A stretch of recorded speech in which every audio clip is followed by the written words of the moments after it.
በኢትዮጵያ የክርስትና ሃይማኖት ሲነሳ ከሃይማኖቱ ጋር የኢትዮጵያውያን የማንነት ታሪክ አብሮ ይነገራል።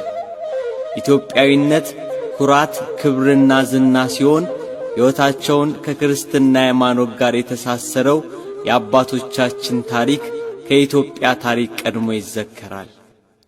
የሕገ ልቦና ታሪክ ሲነሳ ሀበሽነት፣ የሕገ ኦሪት ዘመን ሲነገር ኢትዮጵያዊነት፣ የወንጌል ዘመን ሲሰበክ ኢትዮጵያ አብሮ የሚነሱ እውነታዎች ናቸው።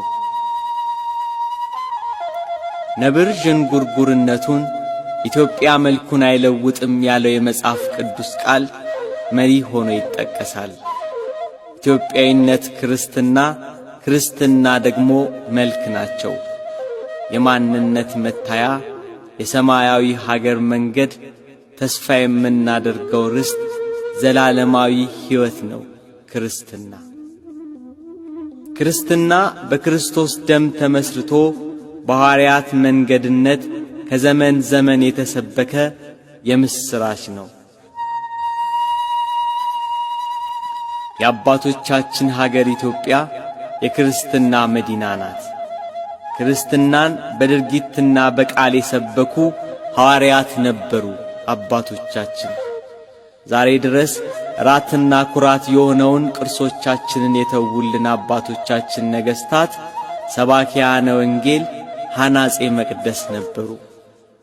አክሱም፣ ላሊበላ፣ የፋሲል ግንብ የአባትነታቸው ምስክር፣ የኢትዮጵያውያንነት ውርስ፣ የልጆቻቸው መድመቂያ።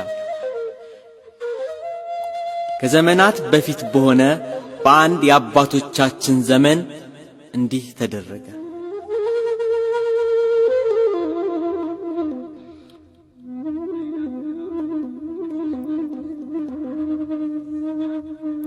የኢትዮጵያ ቤተ መንግሥት ከአክሱም ወደ ላስታ ተዛወረ።